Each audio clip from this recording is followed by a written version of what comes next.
All right, we ready to go? Okay. Okay.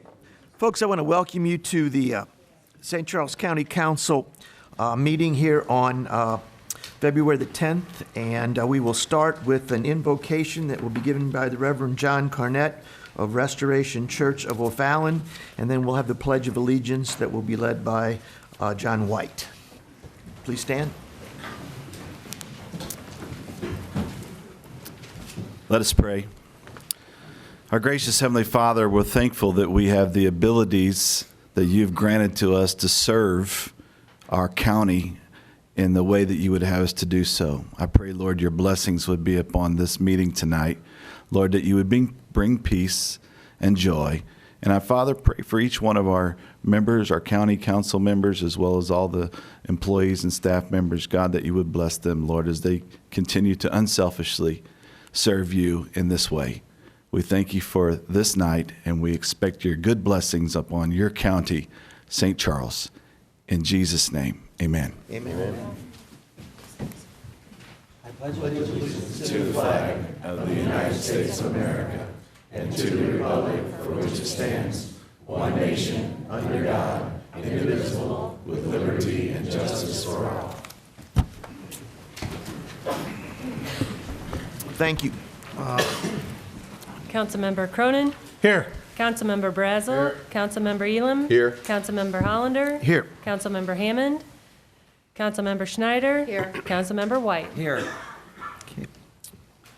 Okay, first up is public comments. Just a couple of council rules. We will allow 3 minutes per speaker. Once we start a topic, we will have 3 speakers for, 3 speakers against, although that rule can be amended, which I think it will be tonight. And make sure that you fill out a speaker's card before you speak or afterwards. Okay, first.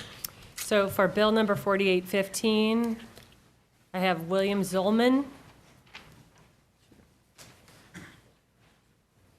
Come up, sir.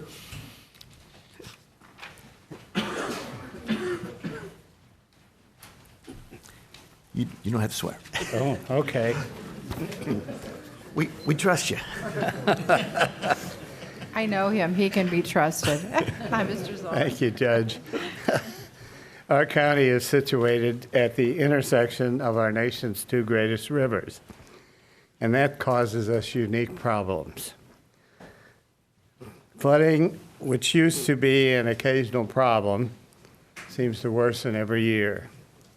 Our rivers, which used to be low this time of year, are at full bank, and the northern snow has not begun to melt. You will notice that when you cross any of our bridges. The flooding problem is increased by our St. Louis County neighbors, who continue to build in the floodplain, and the federal government allows them to increase the height on their levees, while at the same time, St. Charles County is prohibited from increasing the size of its levees. We know that those problems are probably beyond your control, but there are some things you as a council can do to help decrease the flooding burden on St. Charles County. One important thing you can do is to minimize the local runoff from developing St. Charles County real estate. The county has done this by requiring retention ponds on some mainly commercial developments, recent requests for rezoning from agriculture 5-acre lots to rural residential 3-acre lots will increase runoff and thereby flooding probabilities. Rezoning request RZ 19-16 will greatly increase this probability, especially when Mr. Bex at the Planning and Zoning meeting stated there were 3 instances on the proposed development where increased runoff need to be addressed. When asked whether that meant retention ponds, he replied, No, because the zoning regulation would require these not be on sold lots, which would limit the maximum number of lots in the development. If the zoning is not changed, the agricultural zoning requires 5-acre lots. If the zoning is changed to rural residential, there would be at least 10 more lots, 10 more roofs, and at least 25% more runoff. This area has no sewer, no water, and certainly no storm sewers, and without retention ponds or required attention to runoff, neighbors in St. Peters, Darden Prairie, and in other rural downstream areas will be burdened by the inevitable future flooding. Our weather changes in Sir. cycles. Sir, It always has. sir, I hate to interrupt you, but your 3 minutes is up. We only allow 3 minutes per speaker. Okay, I would thank you for your consideration, and I think you can tell that I'm opposed to that rezoning. Thank you, sir. Thank you. Thank you, sir.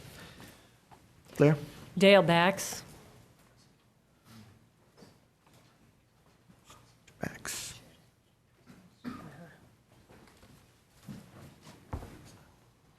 Good evening. My name is Dale Bax. I'm with Bax Engineering. I'm here actually tonight representing the property owner of the Miners Hagen property. That is bill number 8715. I don't know if I should be giving a presentation at this time or when the bill comes up for the rezoning, but we are here tonight to speak in support of this project being rezoned from agriculture to residential. You can use your 3 minutes, and we can certainly, if we have questions when the bill comes up for discussion, we can certainly call you back up here. So Well, excellent. that's your choice. Well, yeah, sure. As it was spoken, we have been approved through planning and zoning for the preliminary plat. As it was approved, we are required to provide some means of stormwater management for this particular development. That's how it was approved through planning and zoning. We do intend to do that with a engineered swale, engineered type soils and materials with an underdrain system that's being perforated. We're going to pick up some stormwater coming off the roads and through people's properties and reduce the amount of stormwater runoff for this 3-acre lot development. We like to control it between a 5-acre lot development and a 3-acre lot development. Agricultural does allow us to do a 5-acre lot. We're asking for a 3-acre lot with this rezoning.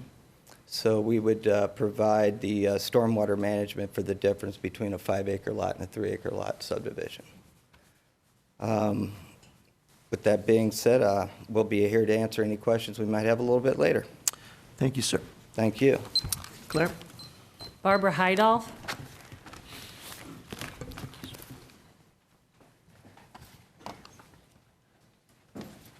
Good evening. I'm Barbara Heidoff. I am a neighbor, and hopefully this will show. This is the property in question that they would like to rezone from 5-acre minimum, right here, to 3-acre minimum. I live here. I currently do not support going to 3 acres. The planning and zoning said, let's do this because in 2030, we're going to have rural residential, but that's in 2030. We don't have the infrastructure for that today. We don't have sewers, so I'm going to have septic running into my property, and I defy that. I'm told I can drink septic water runoff, but I'm not going to, and I don't want my land to have that. Secondly, we don't have water.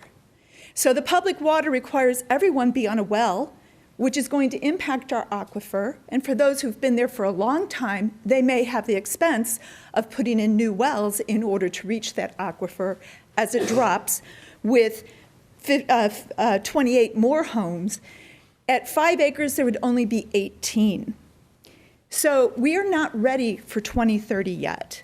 There was no runoff plan. The planning and zoning has required them to have a runoff plan. It has to take care of the fact that there's roofs, there's roads, and we don't have a way, there's no swales even present. If you come out and look at the land, you'll see that there's already a canyon where the one major river almost, it's a creek, but it gets very, very dangerous. I tried to cross over to take pictures of the erosion which has occurred from that property onto my property. On Sunday during the rain, I couldn't get across the creek. It was too deep. The roads are hazardous and narrow. There's no place for young people to walk, children specifically. It's a dangerous intersection where people are coming up a hill and you're going to try and turn in front of them. Not only is the runoff a problem, but we're going to impact the animals in that area. I have a 12-point, 14-point, the boys tell me it's a huge buck. He's been there for years, along with bobcat. I mean, they didn't know they were there, but they are there. I don't know that they've yet reviewed this with the school district, both Wentzville School District, as well as the fire and police. And by fire, my house, which is right next to it, is in New Melle Volunteer District. When I've had 2 fire calls already in my life, I had the Wentzville Fire Department come. It was on Thanksgiving and 4th of July. They all came a-running, which was great. Add more houses and more issues and fireworks on 4th of July, I have concerns. I would ask that you not approve rezoning to 3 acres. 5 acres, that's what the infrastructure supports today, and that's where we really should stay. Thank you very much for your service. Thank you, ma'am. Sabrina Wren.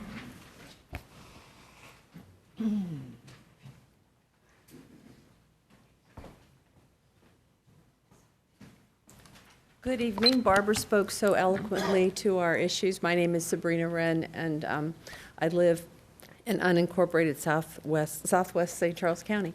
I'm a mom, a teacher, and a horse owner, so I've managed a lot of manure. And I will tell you that one of the big concerns I have about this proposal are these individual septic systems. They're going to have to put an individual septic system on 28 lots. And after doing a little bit of research, I want to point out that Sandy May says that St. Charles County has dense clay soil, and this causes many septic systems to fail. The extension unit at the University of Missouri says that several surveys throughout the state have shown that 70%, 150,000 of these individual septic systems are not functioning properly. And that should give everybody pause, because septic systems, while nobody wants to talk about them, are really important for the public health. So my big argument tonight, and I've got many other ones because we have other proposed changes coming, is that these ad hoc rezoning requests have got to be dealt with more intelligently. There is a tsunami of development coming, and we cannot just ad hoc rubber stamp these things. We've got to get some research done. We've got to know what kind of soils we're dealing with. These things are critically important. And if St. Charles County isn't prepared, you're going to get overrun. I'm a Colorado native. I'm telling you, I know what it looks like when they all come in from all the borders and people aren't ready. You won't have the infrastructure, you won't have the roads, you won't have the schools. You'll have a terrible mess and no resources to support it. Thank you.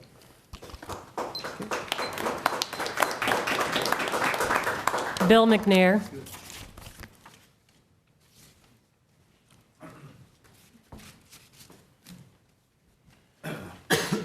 Hi there, I'm Bill McNair. I'm the owner of the property. I've owned it for about 20 years now, almost. Been a Wentzville area native since 1965. So at the time I came here, it was 2,500 people. Today it's 41,000. Wentzville is growing at 7% roughly a year. At that kind of growth rate, they're going to be looking at 80,000 people in the area in 10 years, roughly. Wentzville School District's the fastest growing school district in the state. People move here for a reason. It's a very good school district. They've done a very good job at handling the growth. Even though I've lived here since '65, the first home I bought was in '97.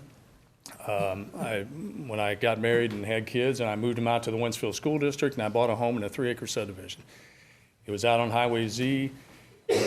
I'm a big fan of it. I raised my kids in it. I don't know if any of you have, but it provides some country living along with a community where you can get to know your neighbors, where your kids can have friends to play with, and those kind of things.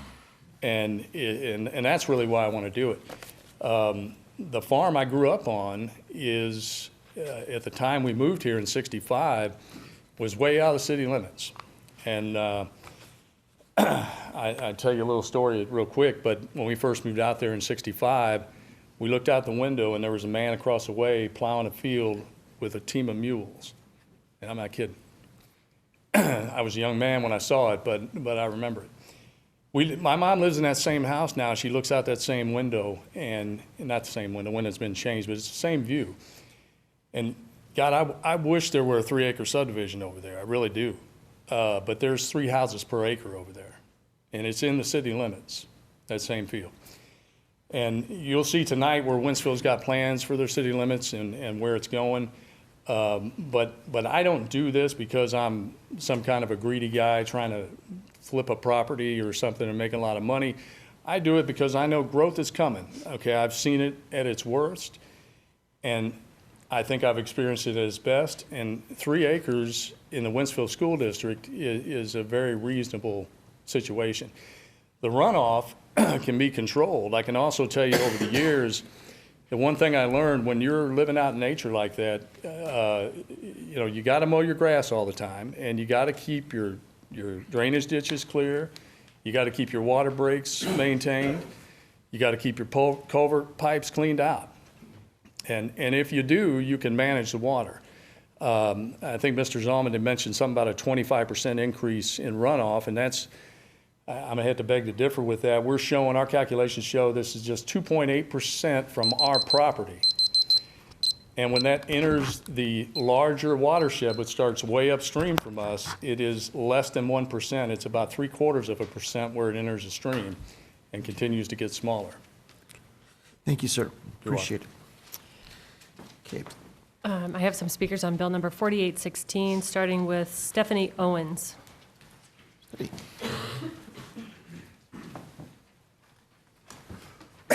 Hi, good evening. First, I actually want to thank Terry Hollander because he was my high school teacher, and one of the things he advocated in his social studies classes in history was about advocating and being a good citizen. So. Civics class, yes, very Thank good. you, civics class. And so today I'm actually an educator myself, and I'm an assistant principal, and so I'm going to carry on that tradition that he taught me so well. So I was shocked today when I got a text from one of my staff members, actually, at the end of the day at 4:30, that she said, Stephanie, and I quote, she said, I'm getting a new water tower, but this really sucks for you since this monstrosity will be in your backyard. And this is, again, one of my teachers. And I was like, what are you talking about? So I received no notification of this. My backyard, I don't have the document, but my backyard is just beyond. Many of you know the Drosty family that also has property right out there. They're St. Charles natives. And so my backyard goes theirs, and then this huge 140-foot water tower is being proposed to be in my backyard as well. So I was shocked that I was not notified. So then I quickly started making some phone calls and finding out that, I guess there was a letter that went out to, I just met a man here that was telling me that he got one on the day before Christmas. Again, I look right at this thing. It's not far from my yard at all, and I've never received notification. So when, again, one of my staff members told me, I was shocked. There was also, I understand it's for Cottleville, and they're saying that there's a lot of new growth over there and they need water pressure, but there's also a lot of land in Cottleville that can house this. I understand the Missouri American Water Company owns that property there, but to have a 40-foot is what is allowed there, but to have a 100-foot variance to make it 140 feet is just huge. And I know that growth happens, and I know that things come up, but this is just not something I think any of you would want in your backyard either. When there's a lot of property over in Cottleville that could help support that. So, thank you. Oh, actually, one more thing, since my time's not up. I was shocked. So also, I got a link then today, And the picture that the American Water Company has provided with their rendering of the water tower is not even a current image. So I was very disappointed that if somebody is going to take the time to put this out there for the public, my backyard has been totally transformed in 2016. And so the image that they've put out there is not even current. So there's a lot of other changes to the land in the area. So I was disappointed because to me that kind of seems like we're kind of trying to falsify some information because this deck that's in our backyard we ripped out in 2016 and it totally looks different. So that was a little disappointing because it seems to me it's a little shady on some of their part as well. So thank you. Renee Lawrence. Could you repeat that, Claire? Renee Lawrence.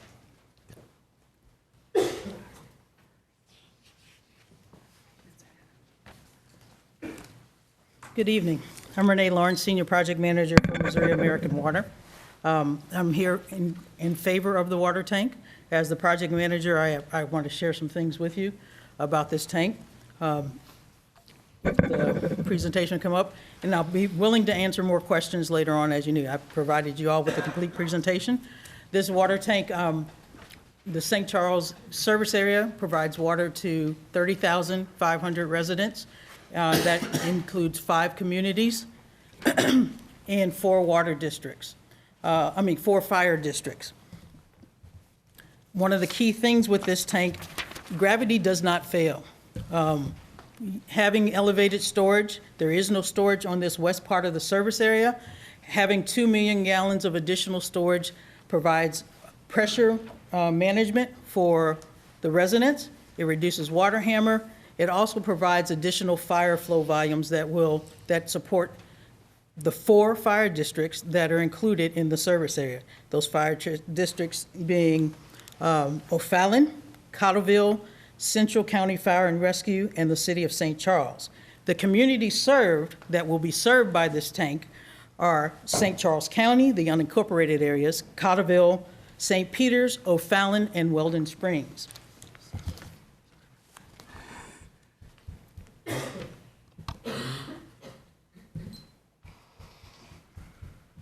Trying to get your presentation up here. Thank you. Function F8 if you have to. There it Got it? goes. All right. Yep. And use the function F8. We'll get it up on the screen. Yeah. Oh, no. on there. There you go. And then let's hit the slide presentation then. This one? Yes, sir. All right. Thank you much. Do you appreciate that? All righty. So as I shared just now, the community served and the fire districts that are served. The key thing is why this location. This location is one of the highest points in the service area. It addresses the need in terms of hydraulic push from an elevated water storage tank and the pressures needed to meet the demands. The larger diameter transmission mains are already in place. In order to move the amount of water to the correct part of the service area, you need piping in place. That piping exists right now. This distributes the water across the area evenly. Having that storage in another location does not meet the need of the entire service area. 30,500 people. 30,500 people. The site was purchased way back in 1989, that is true, and there was no growth. There was farmland around this at that time. At that time, an elevated tank was not something that was needed. At this time, with the current growth in St. Charles County, an elevated storage tank is what's needed in that area. One of the key things is it's adjacent to another utility. This tank is adjacent to Public Water Supply District Number 2. There's an interconnect at the beginning of Berkshire Downs Drive subdivision. This is one of the 9 interconnects in this service area. This service area right now is the Water Supply District Number 2 is being supplemented by Missouri American Water. So those people that are concerned that they're not getting what they need, how they need it, is that. So with that, I want to be able to close out and say, if we don't get this tank built and in service, St. Charles County is faced with the probability of a development moratorium, because if the water supply is not there, if the infrastructure is not there, growth cannot happen. Thank you, and I'll answer any more questions later on. Thank you, ma'am. Roger Ariel. Roger, yes.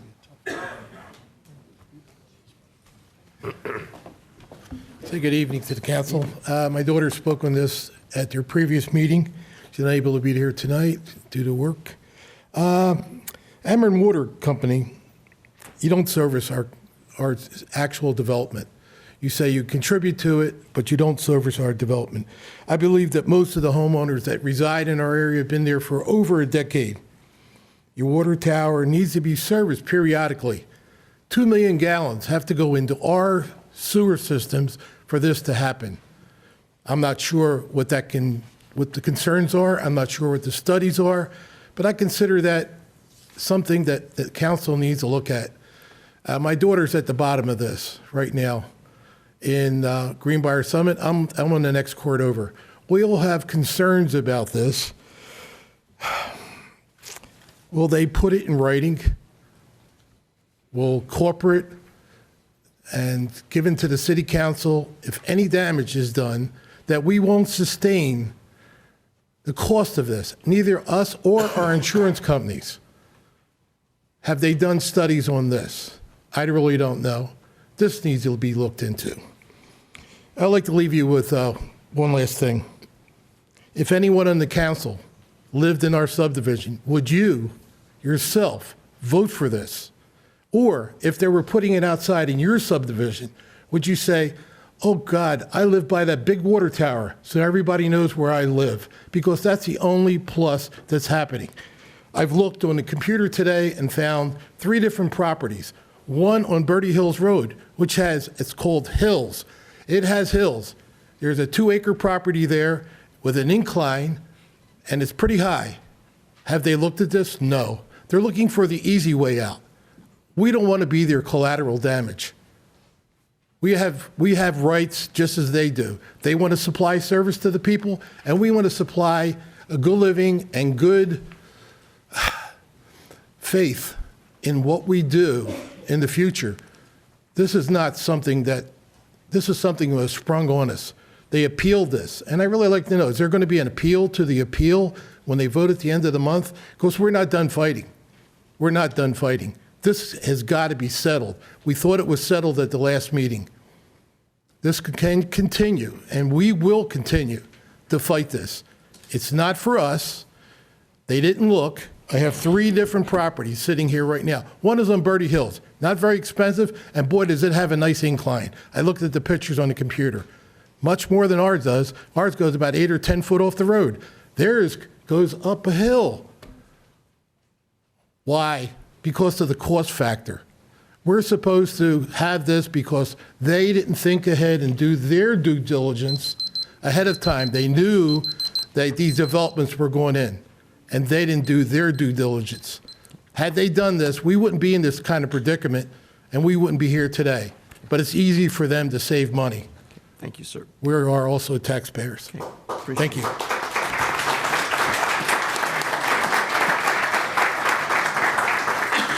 Ryan Roberts.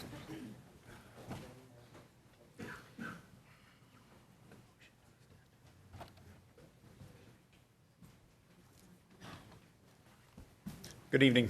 Evening. My name is Ryan Roberts. I'm Assistant Chief in the Fire Marshal at Cottleville Fire District.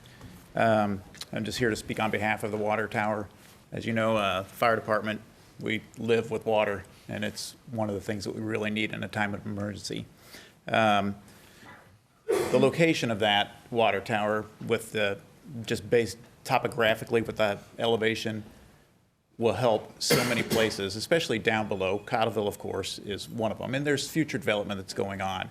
So with the increased elevation also increases the pressure that we receive downhill, which increases the available water for us for firefighting operations. Having a reliable water supply system is something that the Insurance Service Organization does, that they review fire departments, and the water district and the water supply system is one of the key components of that review. And having a good water supply system affects everybody's insurance rates. The better the water supply system, the lower everybody's insurance rates are. And also, future development.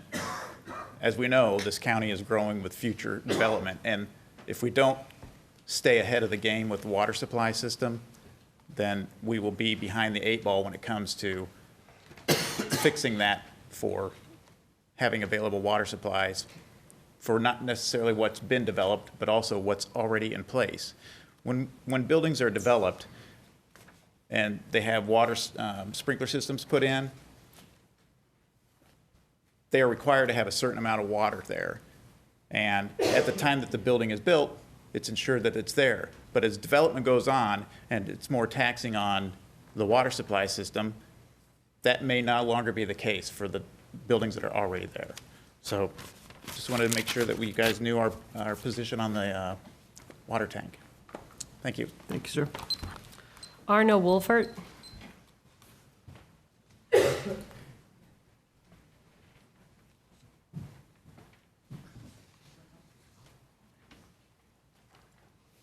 Good evening. I'm going to try and use the slide, show this picture. It'll work. Just give it a second. It'll pop up. There you go.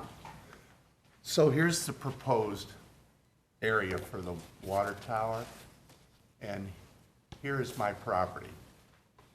So I'm directly across the street.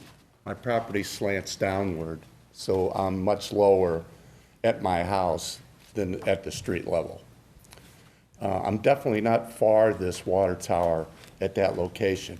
I do believe, and I really think, that the water company have been good neighbors. The people that come in and work and service it, they're quiet, they do their job. Some of them hang out there a while, but they don't mess around. They come in and they get out. An issue that I've had in the past is even the guys coming to cut grass. They park their trailer, their big trailer and truck right in the middle of the street in the turn lane. And where I live, it's hard when there isn't anything there to get in and out of my driveway. And so I'm wondering, how long is this project going to last if it does go through? How long is it going to take from time of start to the finish? And what kind of turmoil is it going to create for that area?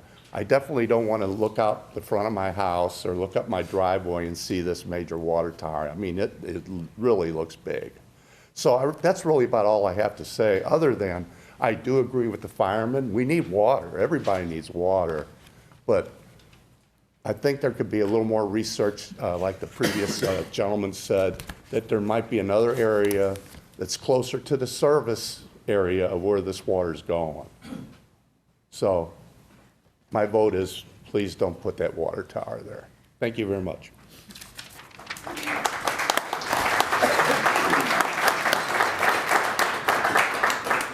Dennis Mayer.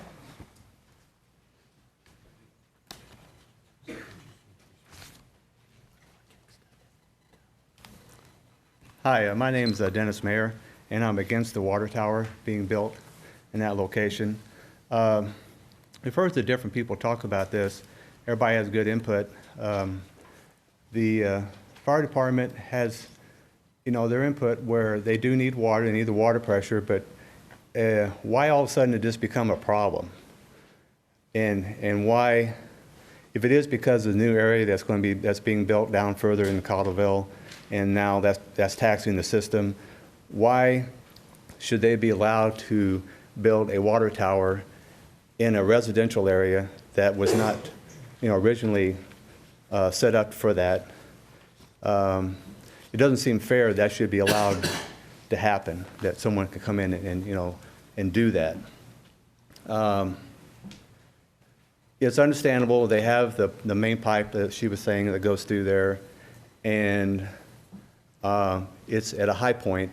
But as the other guy mentioned, I'm sure there's other areas, and it may not be quite as high, but it may be a little lower. But shouldn't this water tower actually be closer to where it's the problem? It needs to be served, and it may be 50 feet lower, or it could be a little, less than that. But maybe build the tower a little bit higher. But I'm not sure if they've. I know they have other options than just putting the water tower at that location. There's other options. This apparently is maybe the cheapest and maybe the quickest that they can implement something like that. But that doesn't mean that I guess our subdivision should have to suffer just because they're going to save a few more bucks by doing that when they really could put it in a different location And at the first meeting, they talked about they didn't want to have to go to another location because they may have to put a pumping station, then they have to have backup power and all that kind of stuff. Well, if that's the case, so be it. That's what they should have to do. Again, it's like the one guy had mentioned. If you lived in that subdivision, you would not like to have all of a sudden somebody says, oh, by the way, we're putting a water tower right up here in your area. So please consider that when you guys are thinking about it and vote on this. Is that something that you would like to have, put up in your subdivision? I appreciate listening to all of us, and please take all this in consideration because it is important to all the people that live in that area because they're like, everybody's been there quite a while, and to all of a sudden have this water tower put up, right in your subdivision is a big deal. And there's other repercussions like the one guy mentioned. How long is it going to take to build this thing? Is it a year or 6 months? Or there's going to be maybe the road shut down, a lot of things going on. And anyway, thank you for your time.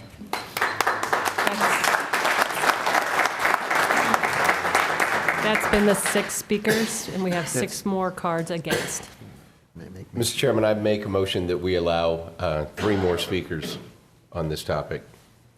I would ask, though, that the speakers say something different than what the previous speakers have said. Those points have been made. We get it. If you want to say the same thing, you can say ditto, and that's fine. We understand the point. So if you're going to say something new, I would just ask that it be different than what's been brought up so far. I second the motion. Okay, all those in favor? Aye. Aye. Opposed? Okay, we'll allow 3 more speakers. Gary Hartnell? You got to be creative now, Gary. Well, I'm Gary Hartnell, and we own property across from Drosty's, across Knaust. And I was wondering, has studies been done to look at the impact of water towers in a community on real estate tax, on your property value, essentially? Because obviously, if it's going to have a negative effect, it's going to have an impact on the value of that property, which from a county's concern then it would be that our value of our property would be lower, as well as we would expect our taxes then also to be lower as a result of that, which impacts the income here. The other thing I don't know that has been done is how many alternatives have been looked at for this water tower, and what were the pros and cons of that, and the rationale for not selecting those particular sites. At least that's something that for you to consider. So with that, I'll leave it. The rest of it's ditto. Thank you, thank you, sir.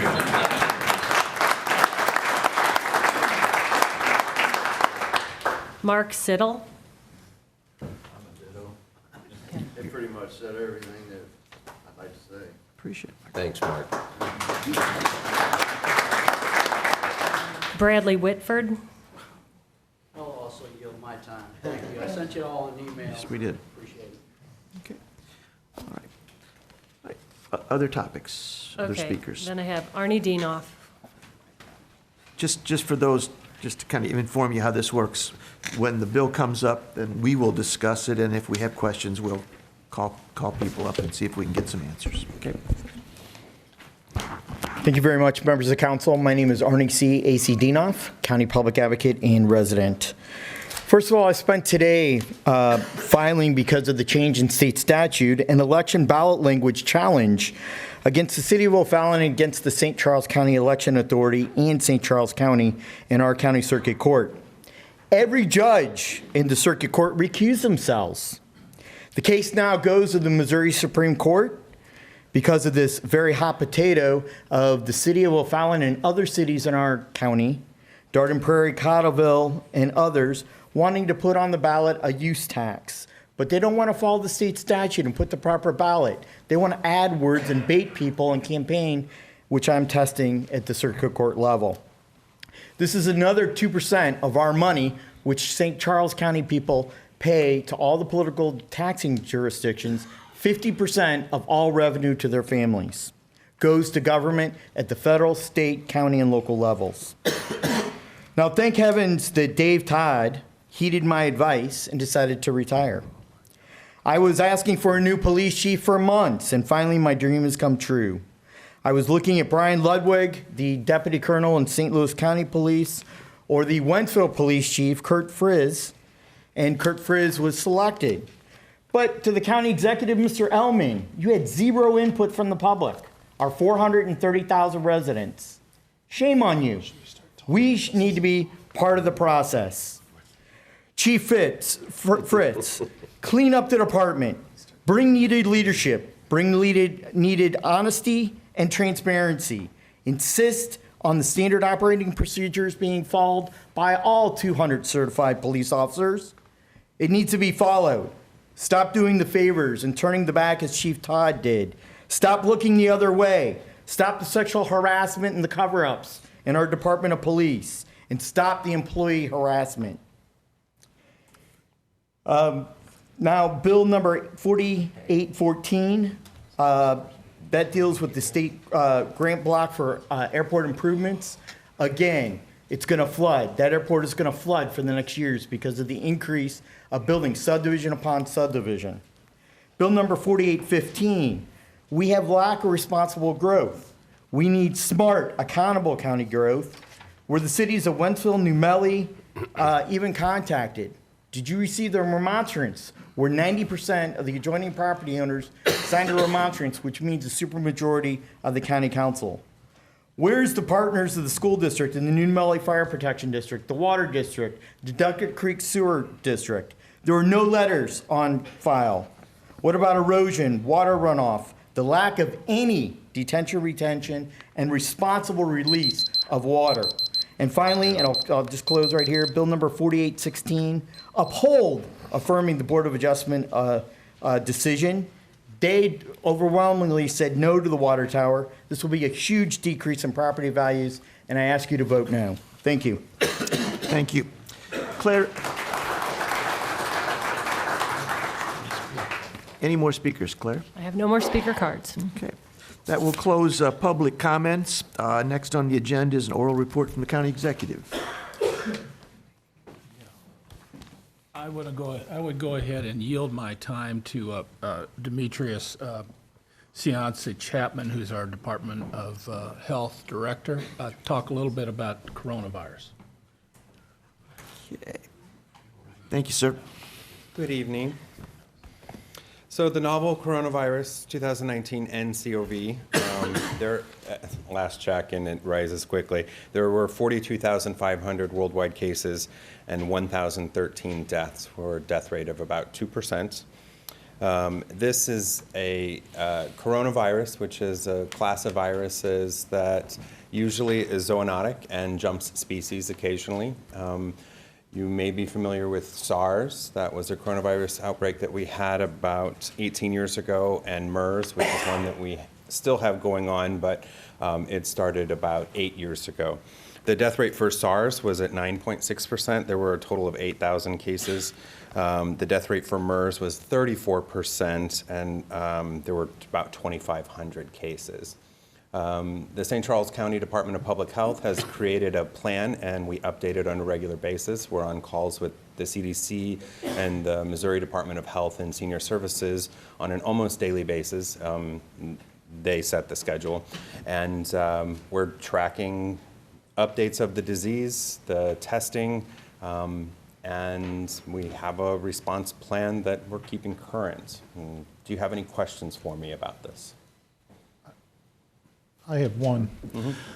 I've read some stuff on the internet that the Chinese government may be underreporting the amount of deaths and people that have that, and they cite local Chinese media sources to that effect. Okay, heard anything about that? Yeah, and there's a lot of people in the public health community who believe the Chinese government is suppressing information. When this outbreak first started, the Chinese government did arrest a number of journalists in the early weeks of it for reporting on it.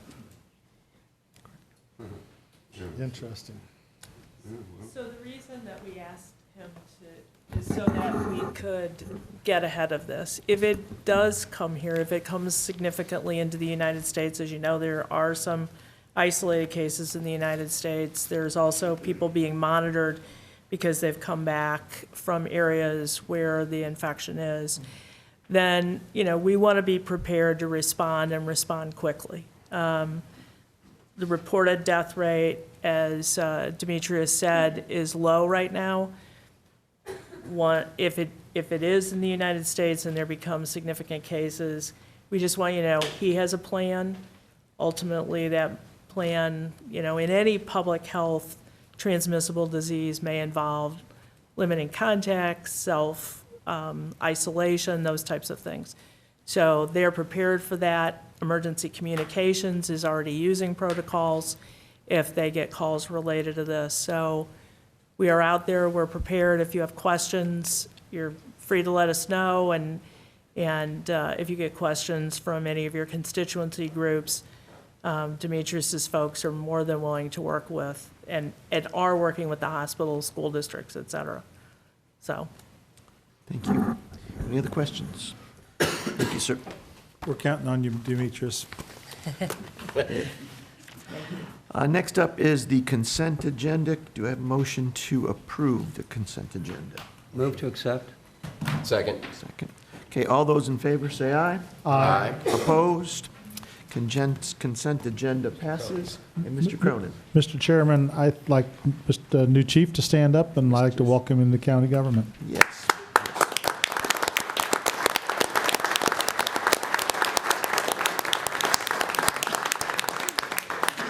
We welcome you, Chief, and, And Mr. Chairman, I did Yes. tell him, since he doesn't actually start till the 12th of March, that he could go Yes. after this if he was successful with his program. you never know what you might miss, though, sir. Okay.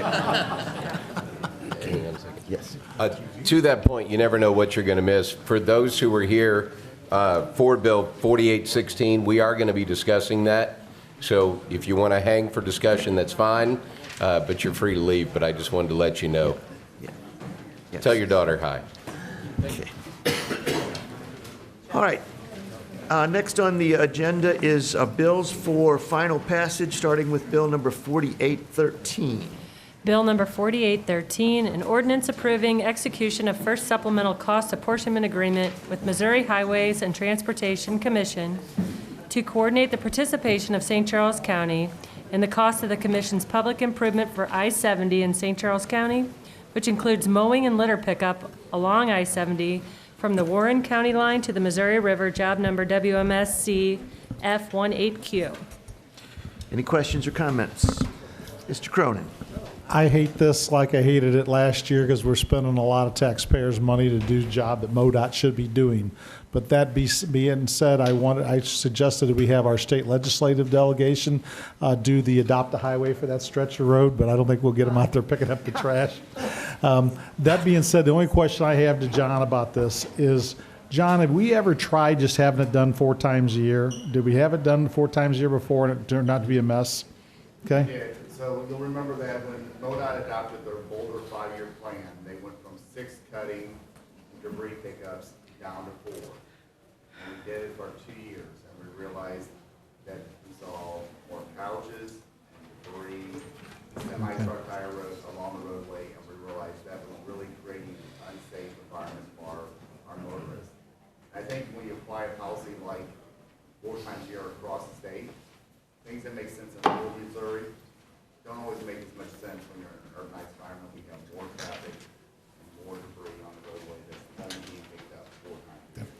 So I guess last year when I voted against this, it did not help our lobbyists at the time working with MoDOT, and I think I patched that up. So I will vote for this, but I will tell you next year maybe, tell the state reps I'll bring a tractor, a trailer, and a dump truck if they'll clean the damn stuff up, and we can save the taxpayers $80,000. So anyway, I appreciate your time on this. Thank you. Any other questions or comments? Please call the roll.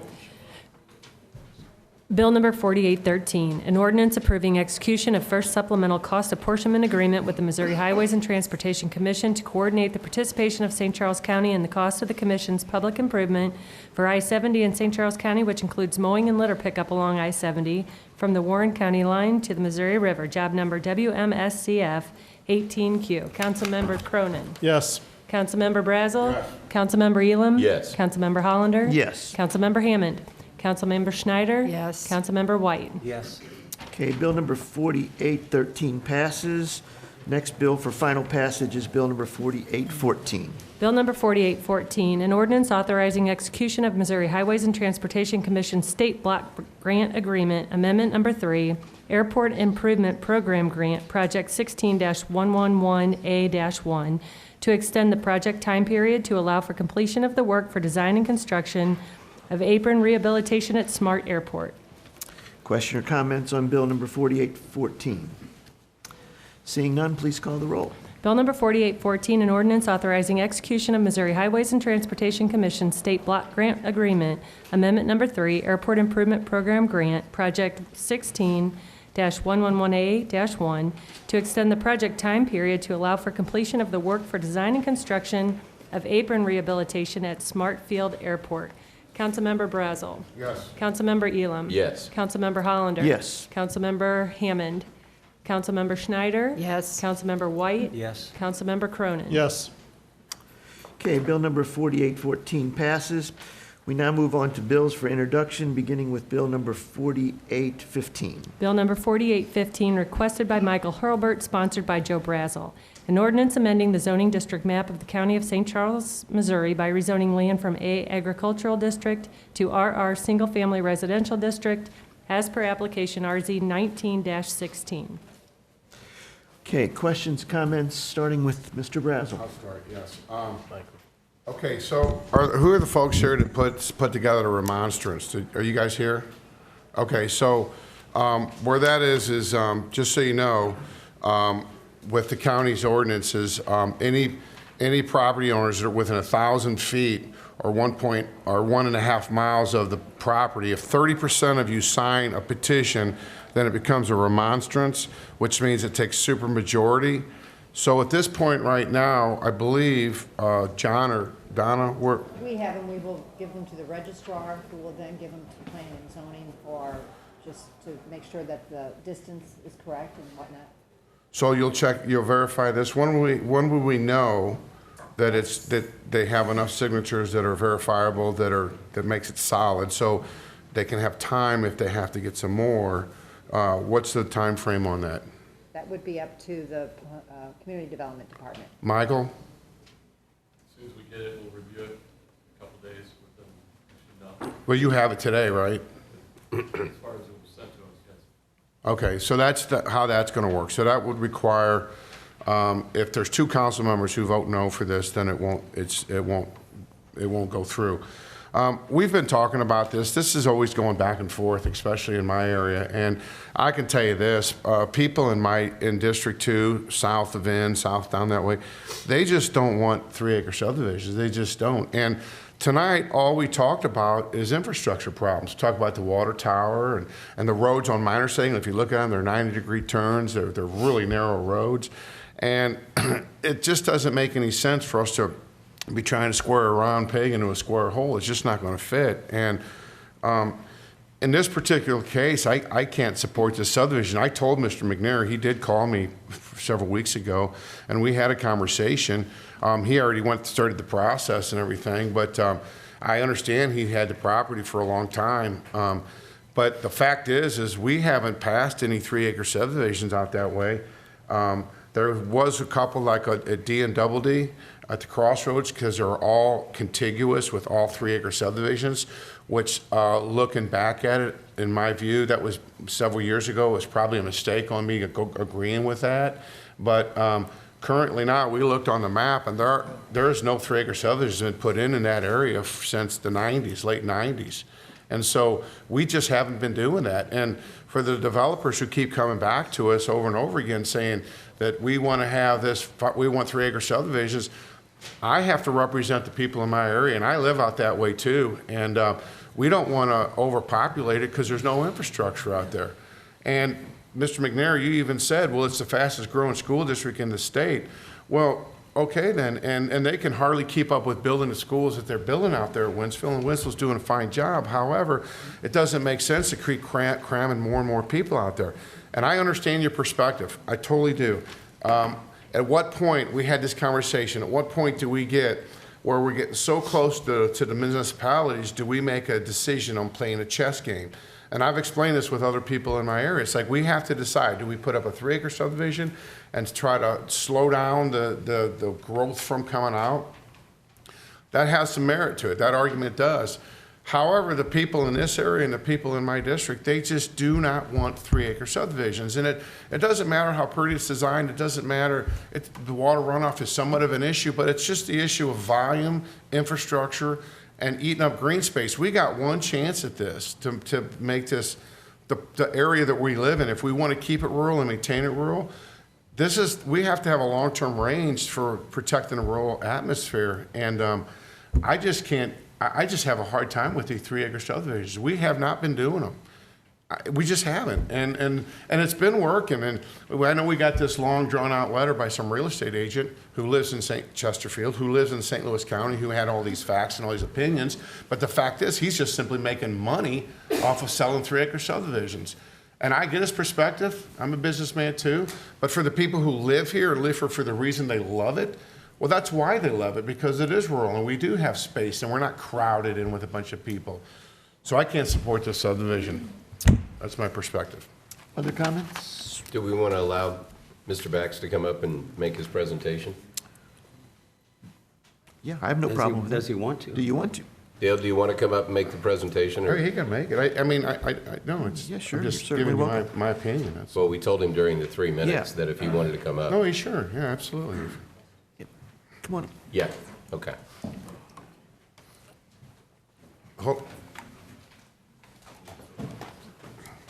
We'll try to be brief here. We understand that we have a big agenda item.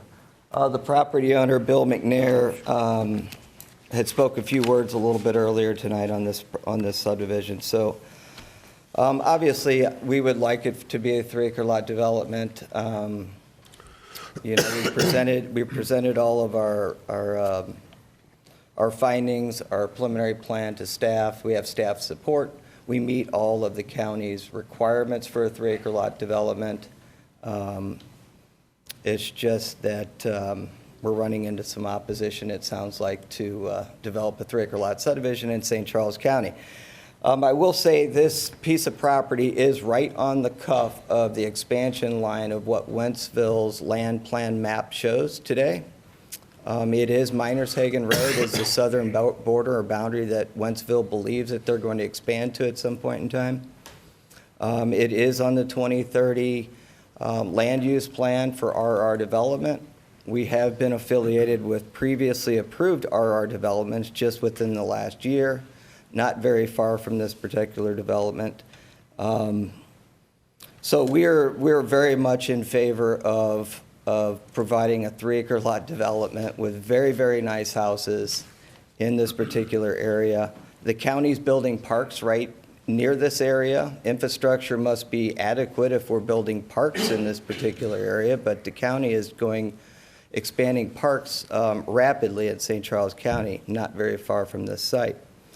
So we feel like it's a good fit for the area.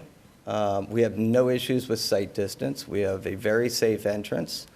And as we had spoken previously, the differential runoff for this site is 2.86% compared to a 5-acre lot subdivision, which is very minimal. So I'm going to let Mr. McNair close out with a couple of closing statements. Well, I understand that there's a desire by the people that live out there to not let other people enjoy the same things that they have. Many of the people that have signed the petition, close to 50% of them live on less than 5 acres now. Many of them are 3 acres and, they signed the petition. So it's like, okay, we got our house. Let's just make sure, we don't want any more of it. We don't want the rest of the people out here. Now, and I even understand that, as a landowner. But there's something un-American about that, okay? They talk about, gee, this is going to make the whole state flood if we put houses on 3 acres out here. I mean, that's just basically a cover for, we just don't want the people out here, okay? you know, if that's the case, why don't we give this ground back to the Indians? You know, they didn't really want us here either. Okay, but, you know, and Southwestern, I saw the petition that they sent around. And this property is not really southwestern St. Charles County. You can call it west, but there's nothing south about it. The southern part of the county is down below the Wentzville School District. And so this, I understand the urgency to protect New Melle and Defiance and Augusta and all the way over to Dutso and that whole area. That's, you know, that's a different animal than what we're talking about. The Wentzville city limits is looking at expanding out to the same street that we're on. Okay? These people have to go somewhere. We have to learn to live with them. Now, these families that everybody goes, well, that's easy, just do 5 acres. But the problem with that, and most of the 5-acre stuff that you see, you won't have paved roads. You're going to have gravel roads. Families can't mow 5 acres. I mean, you need a tractor to mow 5 acres. And so you just don't see young families that want to move to the Wentzville School District buying 5 acres. Most of the 5-acre stuff is not in a community because the overhead of the community, the streets, the landscaping, the entryways, all those things, is too heavy for 5 acres to support. So you end up with gravel roads, you end up with lots that aren't mowed, okay? And, you know, I don't know, maybe people move modular houses on to them. Who knows what they do? Most of the 5-acre stuff that we've seen develop recently it's just individuals. It's not a community. It's somebody who's got 5 acres for sale somewhere, and so the people buy it and they live by themselves. And they got a few neighbors down the road, but their road is a public road. It's not a subdivision road. It's not a community. I don't want to interrupt you, sir, but basically, does anyone have any questions for these two gentlemen? That's one of the purpose of calling you up is to see if anybody has any questions. So that's I where have we're some at. comments, but I can wait till they're finished. Any questions for? Okay, we appreciate it and go from there. Okay, thank you. You have a question? No? Oh, I got comment. oh, I'm sorry. I'm waiting for you guys when you're finished. All right. Thank you for your I time. appreciate it. No, sir. Yes, Mr. Curran. I know a little bit about 3-acre tracts and 5-acre tracts, a little bit about lawnmowers and a little bit about runoff, okay? I grew up in this county, and I spent a few years as an alderman where we have, in St. Paul area, we have the same issue with 3 acres and 5 acres. And also, I want to tell you, Mr. Zolman, first piece of real estate I bought in this county, I was fresh out of college about 40-some years ago, and I bought it through your firm, and you haven't aged a bit, sir. Okay? All right? All right. But all that... Okay. All that being said, there is a big difference in how 3-acre developments are developed versus 5 acres.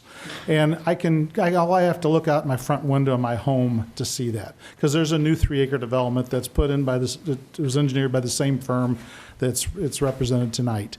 And the difference is with 5-acre tracts in this county, typically they're gravel streets. Typically the streets are permeable, so there's not additional runoff. Typically there's not much excavation going on. 3-acre tract, example, the one across from my home's on 100 acres of ground, just went in about a year ago.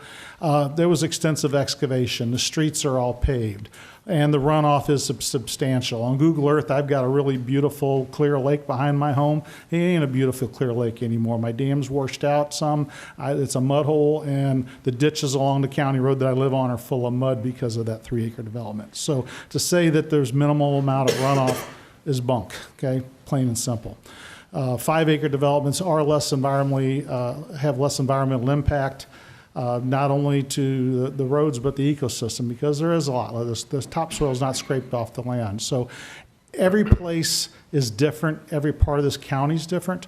While I did not, I think in Mr. Brazel's instance in this area, 5 acres are definitely warranted. In St. Paul area where I'm from, I actually supported that 3-acre development because I'm going to tell you folks, be careful what you ask for, because remember, Wentzville's knocking on the door.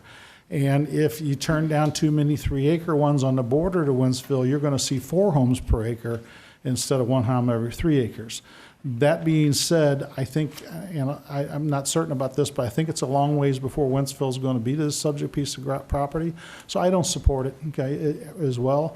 And I think that it could possibly be developed. The advantages of 5-acre developments too, there's a hell of a lot less development cost to the landowner.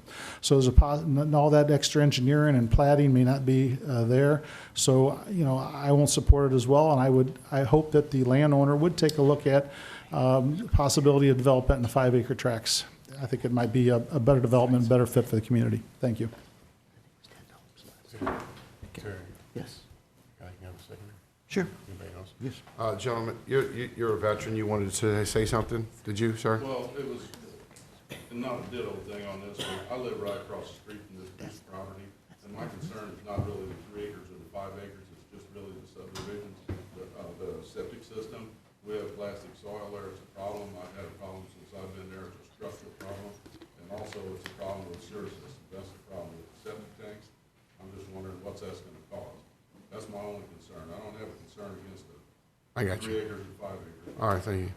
Well, I mean, just to remind everybody, we change this. We go with this all the time, but we change it because if it's 10 more houses, it's 10 more septic tanks. And you multiply that by the next lot that goes for sale, then the next lot, then the next lot. And then we do have losing streams in St. Charles County. We are on wells. Most of the people out there are on wells. You guys got public water out there? You got wells? And so that's the other thing. The older farmsteads are on shallow wells. And so a lot of this stuff has to be taken into consideration. If we don't have the complete infrastructure out there, those are things that we have to take into consideration, especially the roads. We can't even build the roads we need. On Dweller Road, we got people running off the road every week on that turn, and that's a subdivision area over there. These are Minor Sagan Road. Those curves are worse, and you're putting more people out there. It's going to be the same thing. We can't afford to do the roads in 10 more years. So you're right, that the master plan is for 2030. And at that time, then we look at it 2030, but it's not for 2020. That's the difference. Any other questions or comments on this particular bill? Well, it sounds like you have a lot of room out there. How would you feel about a water tower?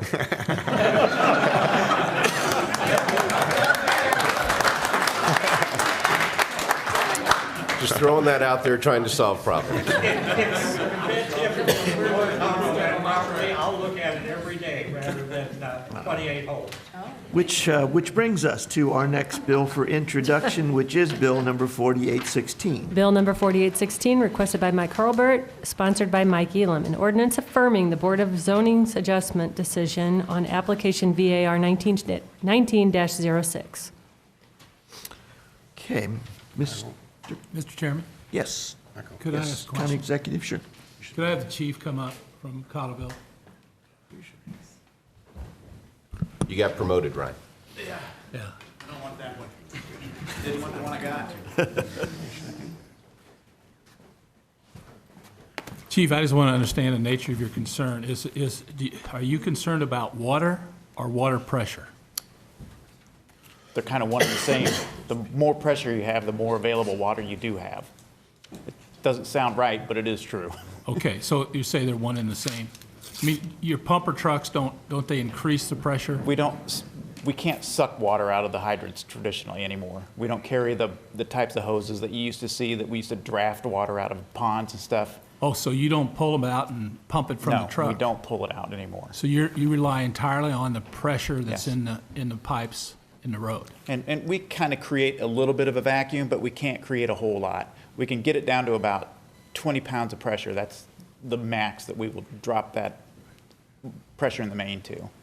Now, is that just a problem for you, or is it a problem for other departments? It would be for anybody. Okay. Anybody's, water system is like that. Like I said before, that development is going on everywhere in the county. And, from my understanding that the Missouri American line, they help supply out west to other water companies. So the other water purveyors being Water District 2 or City of O'Fallon, City of St. Peters. I don't know who they interconnect with, but they all share the water. They can provide water to each other in times of emergency. When they need maintenance done, they can shut off some pipes and then help with them. if you know the answer to this, is there a direct correlation between the height of the tower and the amount of pressure? Oh, yeah. So is it direct, though? I mean, Oh, yeah, is it's it- 0.45 if the- pounds. If the tower is twice as high, is the pressure twice as high? You get 0.45 pounds of pressure per foot of elevation. Per foot of elevation. So I mean.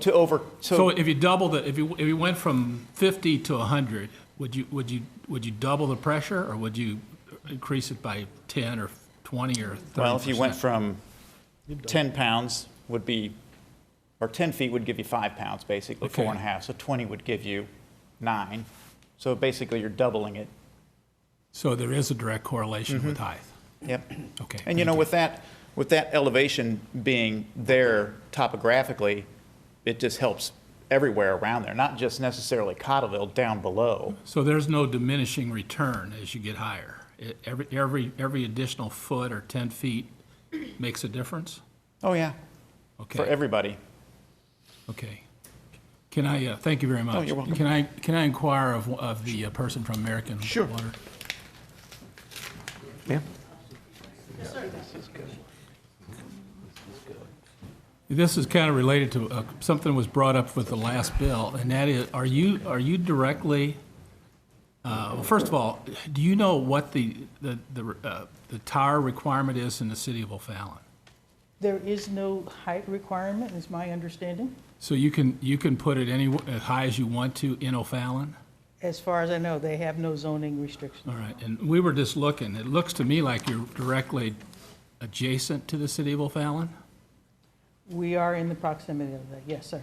So if you went into O'Fallon, you could build it 200 feet high?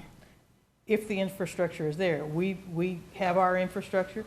If the appropriate infrastructure is there, that is a possibility. But that, for us, that's not where we are right now. Okay, I mean, is there any, again, I'll ask the same question. Yes, sir. You got to go twice, if you go twice as high, you get twice the pressure? Yes, sir. Or do you get diminishing return as you go higher? Nope, you get additional pressure, 2.31 pounds per foot. So, All right, so and it's which is twice as just the high, same you way got said. twice the pressure? Yes, sir. Okay. All right, but again, if you don't get what you want here, you could go into O'Fallon and get whatever you want? I cannot speak to that, so that is not where our infrastructure currently is. I can only speak to where our infrastructure is, where our customer base is, with the areas that we need to supply, those 5 communities that we directly supply through that area, through the St. Charles Service District area. I cannot speak for moving into O'Fallon, but I can Okay. try and get you an answer. Well, no, that's fine. I just, as long as you're adjacent, it looked like you were on the map, I thought maybe you would know. Can I clarify a the city question of that he's O'Fallon does asking have you? it. Yes, Can sir. I clarify the question that he's asking you? Yes, sir. He's not asking you to move to find additional infrastructure. Mhm. He's saying that you're adjacent to the city of O'Fallon. Yes, sir. So you could join the city of O'Fallon and follow their specs for planning and zoning rather than follow the county specs for planning and zoning. You would not have to move. Your property would stay your property. It would just cease being unincorporated county, and it would become city of O'Fallon. That's the question that he's asking you. Okay, is it a viable option for Missouri American Water property to be annexed into the city of O'Fallon? Yes, That's what ma'am. you're asking. It's a voluntary annexation. Voluntary annexation, Voluntary yes. annexation. And that's what they were talking about earlier with the fact that Wentzville may eventually, annex the property they're dealing with on the previous, but that, like someone suggests, that's probably pretty far down the road. But you're in a situation where you could go in right away. And we don't want you to. Okay, I We appreciate that. don't want you to, but that's something you could do. The city, yeah. If it's contiguous, is it contiguous? Yeah, that's what I was asking her, if it was contiguous. Oh, we don't know. I can't answer that directly, whether it's truly contiguous. We're assuming that O'Fallon. Mr. Court, go ahead. Okay, first of all, we would assume that O'Fallon would want it. I have a regular coffee with the president of their board, all the minutes scheduled for this week, so I'll ask him that question. Okay? Appreciate that, sir. All right, but I do want to tell you one thing, and I don't want to sound like a smarty pants, but I do have a plaque in my home with a picture of a water tower on it, because as an alderman, I worked on the first one for the city of St. Paul. Okay. And I do know there's other ways to boost pressure than height, okay? That tower out in St. Paul is not interconnected to any other system, so it has to have a way to have people have water pressure when that tower goes down for any type of maintenance. And you do that with bladder tanks, okay? In fact, that tower has connections where you can rent tanks, pull semi up, hook up to it, and the pressure inside that bladder forces the water through the lines. So that all being said, I do have some questions. Are you planning on any pumping facilities at this site, or just a storage facility? There is an existing pumping station there. Okay. That pumping station serves a higher pressure zone Okay. than what the elevated tank. The tank will support, be a backup support through the pump station to those higher zones, but the tank itself addresses the need in the main zone, which covers those 5 communities that I spoke of earlier, sir. And just to your point regarding pressure tanks, Missouri Department of Natural Resources, anytime there's more than 52 customers, you are not allowed to have a bladder tank be your sole source of water storage for that system, because it cannot supply what you need from a pressure standpoint.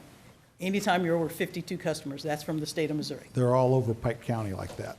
Well, Okay? that's Yeah. Pike County, Yeah. but Yeah. for Okay. Missouri State, Okay. that's the regulation. The other question is, I noticed in reading the stuff that you have 370,000 customers, okay, in the entire metro area. In the St. Charles and St. And I Louis. think this is important to some of these folks, especially ones that live by there. Are any of this water going to go to St. Louis County that's going to be pumped out of there and put in that tank, other than for emergency use? Will it be a daily use of that tank and well system for the residents of the county? So our water originates in St. Louis County.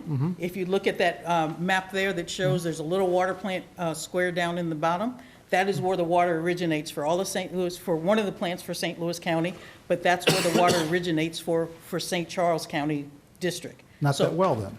Pardon? Not the well that's on site? No, there are no wells on site.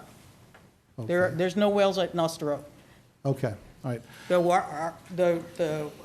The water treatment plant on Hall Hollow Road supplies a majority of the water for St. Louis County, and it supplies all of the water for the St. Charles service area. So you'll be taking the water from St. Louis County, pumping it up into this tank and storing it up there for service in this area? In the St. Charles County. Yes, Okay. sir. And That's where then the water originates from. The other question I had is, when you all bought this ground back in '89, I asked this to county staff, and they couldn't readily come up with it. But you said it was zoned for elevated storage. Do you Yes, have any- sir. Do you have an idea of that elevated storage back then, if there was a height restriction on that? I do not know. There, in all of the documentation, there was no height restriction in the verbiage. Your ordinance says directly, elevated storage, and so that's what it is. By definition, elevated storage is not from ground level and 40 foot. 40 foot is basically the second story of a house. If it was an oversight by those who wrote the ordinance a long time ago, I can't speak to that.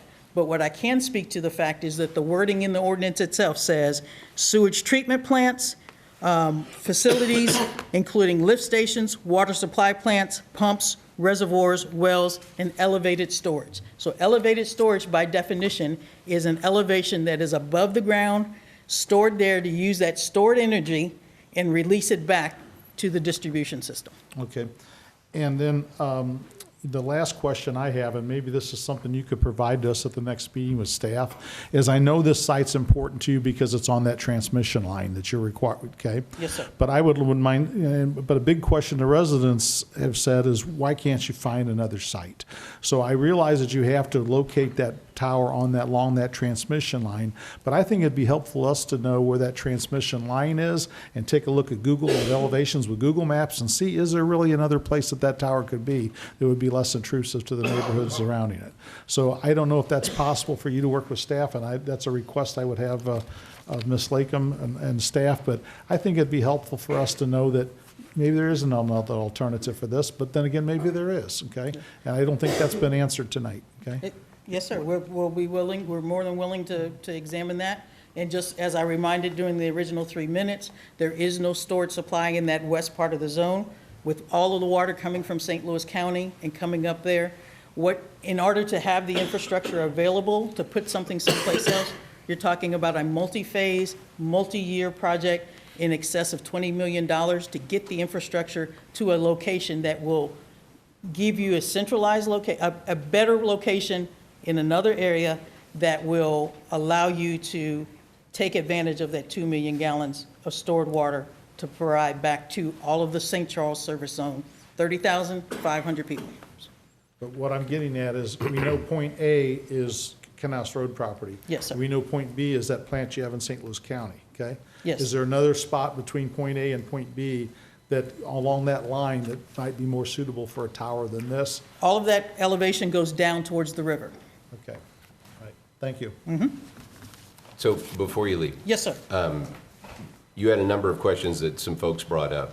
Yes, Like sir. the one gentleman brought up about when you have to do maintenance, and he said that if you have the 2 million gallons, that would have to be pumped into the sewer drain. I saw you shake your head and say, nope, that's not how it works. So to belay his fears, can you speak to that a little bit? Yes, sir. When a tank goes out of service for maintenance, what happens is we use the amount of water that we can. So that means the volume in the bowl down to almost only 10%. So that might be about 200,000 gallons that might be left in there. So that last little bit is drained in a controlled way to the sewer. So that would be Duckett Creek or through the storm system. And through the storm system, we dechlorinate the water and we put it to the storm drainage that exists out front.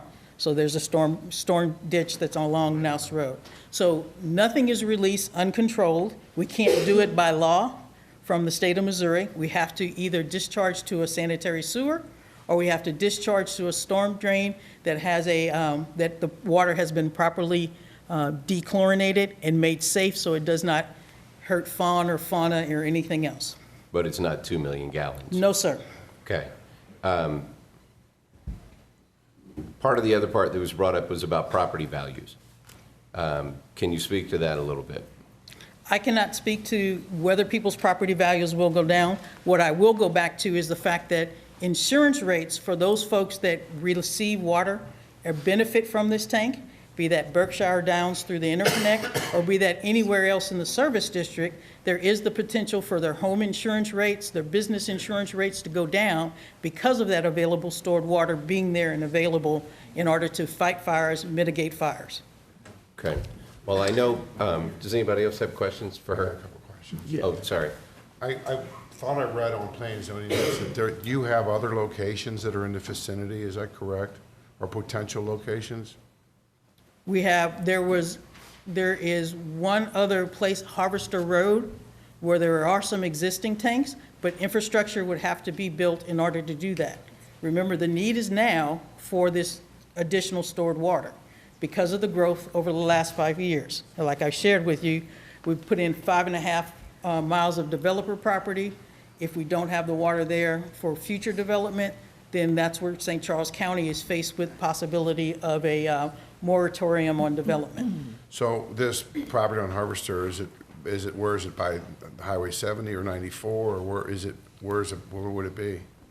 Harvester, you could see along the 264 where the Harvester tank. Okay, I see. Is that a subdivision, or is that a more industrial? It's right in a subdivision. It's all Same- so it'd be the subdivisions. Right same- in a subdivision. Same It's- scenario? It's Harvester Road and McClay. Yes. Yeah, it's all residential, sir. I see. I don't know, I could tell you this, if I lived there, I wouldn't want that thing by my house, there's no way in hell. I would not want that to be. Within a, what I'd like to share with you, if I may. Sure. Within a mile of this location is a 2 million gallon tank that is a higher elevation. That tank can be seen from the Berkshire Downs subdivision. How long has that tank been there, though? That tank, It's the Laura Hill one. it's the Laurel Hills tank.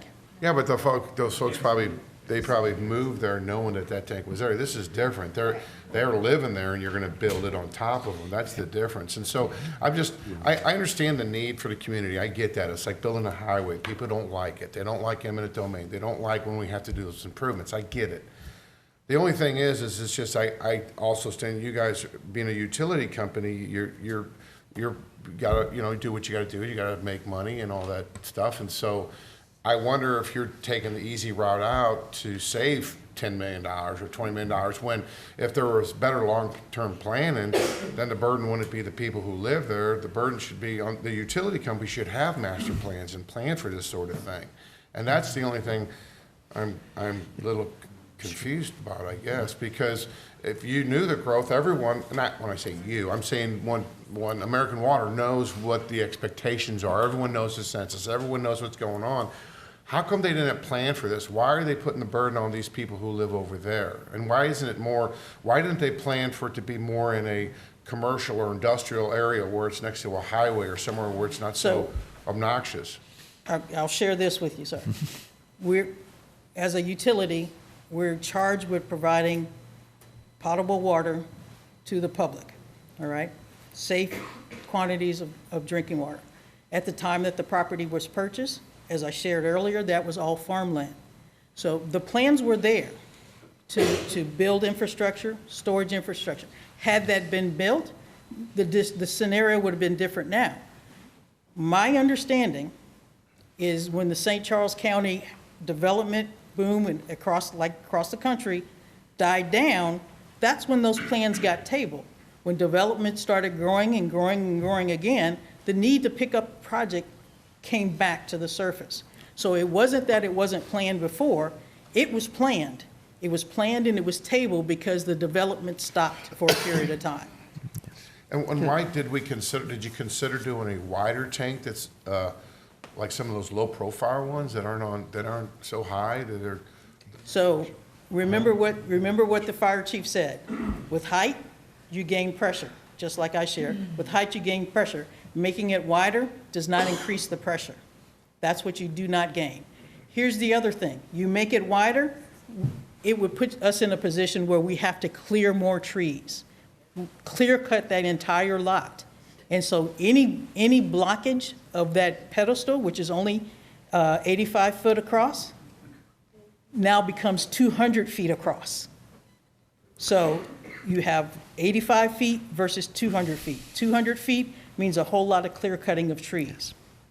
The buffer, there is no more buffer if we have to put a wide tank that is only a shallow height, and you do not gain the pressure advantage.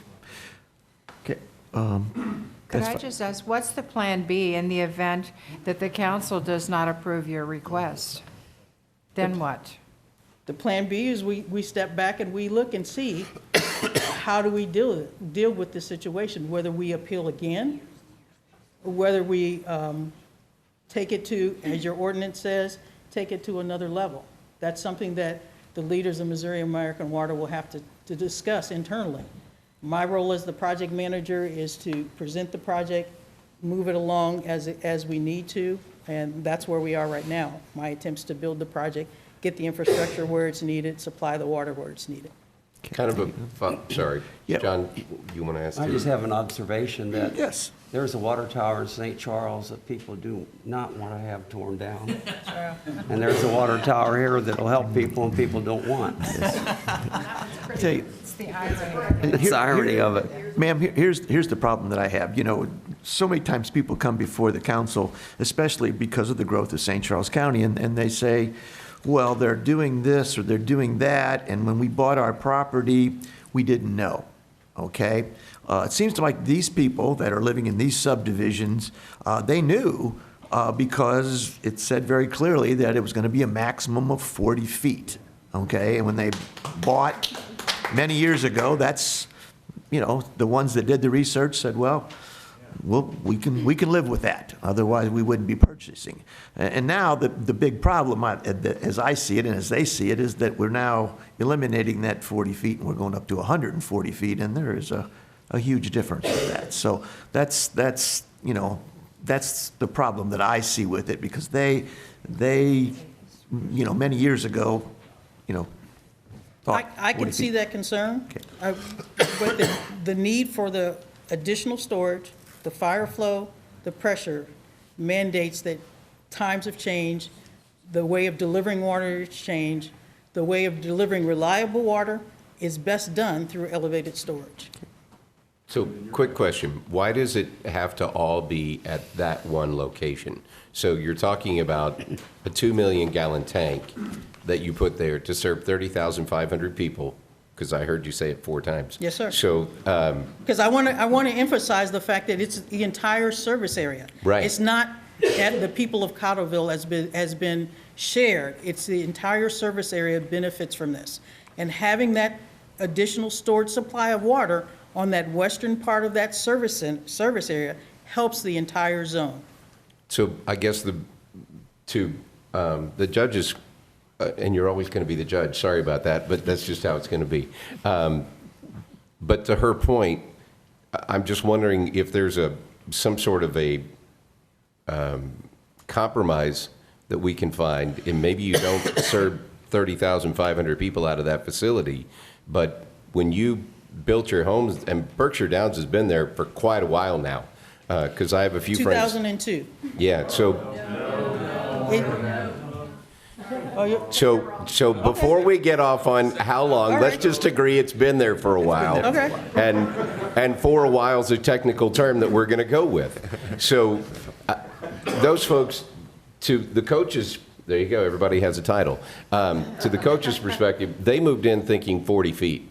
And I think it's pretty tough to change the rules on them now to come in and you're going to stick it 140 feet up in the air. I understand where you're trying to get to.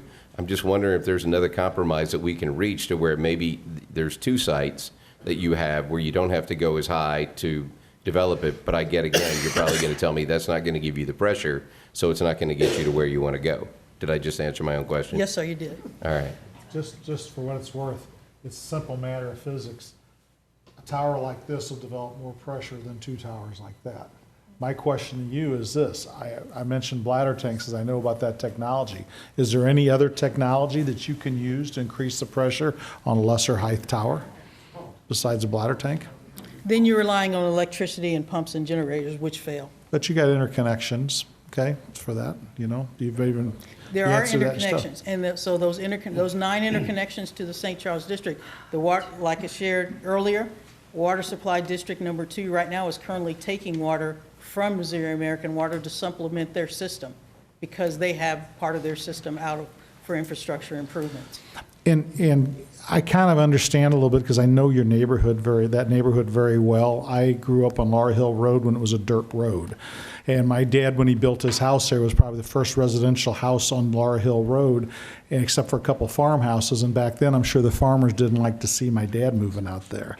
And then years down the road, my dad didn't like to see Laurel Hill Road getting paved. He didn't like the subdivision across the street, and now it's a 4-laner. And I went down to Canals Road many a times as a kid. And in fact, I was amazed when I drove down before this meeting to take a look. That you guys bought that property in good faith to serve the needs, and it didn't happen as quick as it can so this is a really tough one for at least me, because I understand the need for that water and I understand a little bit of the dynamics of why you have to have it. But I also drove back in y'all's subdivision. It's a real nice subdivision, and I do disagree with you. Those folks are going to see it. They sit down in kind of a little valley and they're going to be looking up at it.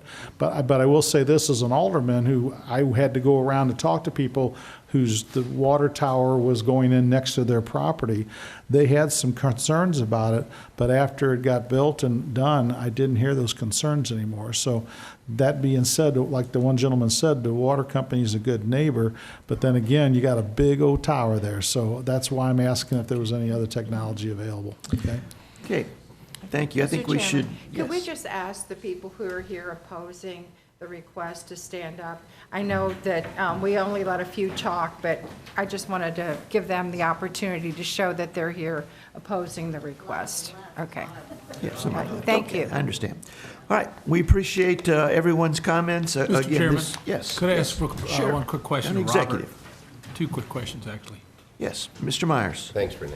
Thank you. Thank you.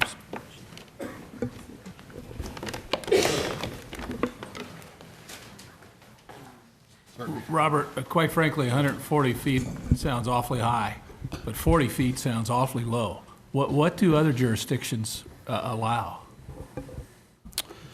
Well, some jurisdictions don't have any height limit. O'Fallon. What about the rest of them in the county? Right.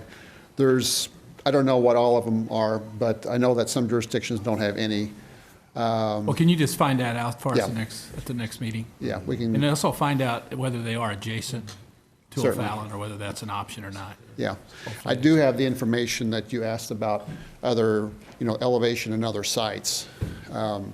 If you plot the district boundaries and you look at the elevations, this is the highest site in that entire district, except for one little spot that's 10 feet higher.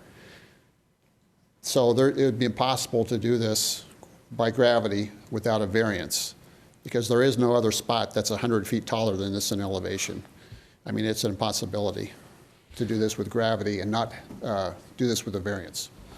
But what I'm looking at is if along that transmission line between point A and point B, Canalston and St. Louis County, is there a spot out in the woods somewhere that tower could even be 160 foot, that nobody know it, nobody'd see it, and it wouldn't be bothering these neighbors? That's the thing I'd like to know. Okay. I can tell you for miles around within their district, this is the highest spot, except for one little bitty spot on Calumet Ranch Trail, which is the middle of a subdivision, and it's 10 feet higher than this. And I'm sure that's the reason they bought this spot back in the 1980s, because they always want to, locate their water towers in the highest locations. Thank you, sir. All right. Yes, Mr. Hobart. Sorry, I wanted to answer the executive's question right away because I looked it up. The property is adjacent to the city of O'Fallon. Berkshire Downs is completely within O'Fallon. It backs up to the property. And then secondly, the city of O'Fallon zoning ordinance, just as an example, we've already stated that it exempts it. I just wanted to point out the specific language. It exempts all what they call structural projections, and water towers are considered a structural projection. So there's water towers are a conditional use in all zoning districts in the city of O'Fallon, and it's exempt from height requirements within that because of height exemption. But they still need a conditional use permit? Yes. But they can't. There's no worry on height. Right. Thank you. So. Thank you. All right, we will move on. Again, this will be up for final passage 2 weeks from tonight. Okay. Will you, bills for introduction, bill number 4817, please. Bill number 4817, requested by Jennifer George, sponsored by council as a whole. An ordinance authorizing the county executive to execute a memorandum of understanding between the St. Charles Region's Workforce Development Board and the St. Charles County Department of Workforce and Business Development and its partners, providing services through the Missouri Job Center of St. Charles County. Any questions or comments on bill number 4817? Seeing none, we move on to bill number 4818 for introduction. Bill number 4818, requested by Mike Hurlbert, sponsored by Terry Hollander. An ordinance setting final special assessments on properties within the Gudermuth Road, Wood Glen Estates Sanitary Sewer Neighborhood Improvement District and Gudermuth Road, Wood Glen Estates Sanitary Sewer Neighborhood Improvement District 2. Collectively, Gudermuth Road, Wood Glen Estates Sanitary Sewer Neighborhood Improvement Districts. Finding that the Gudermuth Road, Wood Glen Estates Sanitary Sewer Neighborhood Improvement Districts projects are completed, and assessing the cost of such projects against the properties liable therefore, and providing for the collection of such final special assessments. Any questions or comments on bill number 4818? Moving on to bill number 4819 for introduction. Bill number 4819, requested by Ryan Graham, sponsored by Terry Hollander, an ordinance authorizing the county executive to execute an intergovernmental agreement with the city of St. Peters and the Darden Creek Drainage District Number 3 for maintenance of Darden Creek. Questions or comments on this particular bill? Yes, Mr. Cronin. I'm kind of glad for this bill, but not because of its intended purpose. You may call that a blue way, but I've spent a lot of time on Darden Creek and I've never seen it blue. But that being said, clearing that creek out is going to relieve a lot of localized flooding. And I'd like to encourage the Parks Department to do more of these type of agreements with cities because of two things. One is, I can tell you as a kid, I stomped every creek and along Darden Creek, Bellew Creek, Peru Creek. I know them all because there was nothing else to do out here. So you went down there, you fished, you swam in them, you did whatever. So they do have some public use compatible with what Parks is wanting to do. And the secondary benefit is with all the global warming and all the increased flooding that we're likely to see, keeping those creeks clear is a huge benefit to this area. Darden Creek was right past Ifrigs. It was plugged up so bad a few years ago that nothing was getting through it. So, and that has a potential of backing up on 70 there and closing down 70 or 370. So, Ryan, good job on this one, and I'd like to see more of these come to the council myself. Okay. Any other comments? Okay, are there any bills to be removed from the table? Seeing none, announcements and miscellaneous. Anybody have any announcements? I just say hi, sure. And Tom, I bet you really miss these long meetings. don't Yeah, you? Tom. Okay, motion for adjournment? Mr. Chairman? Yes, so, just county executive. Thank you for approving the new chief. He's going to do a super job. I think so too. I think we should all be excited about that. Second. Okay, second. Meeting is adjourned. Thank you, folks. This is quite the.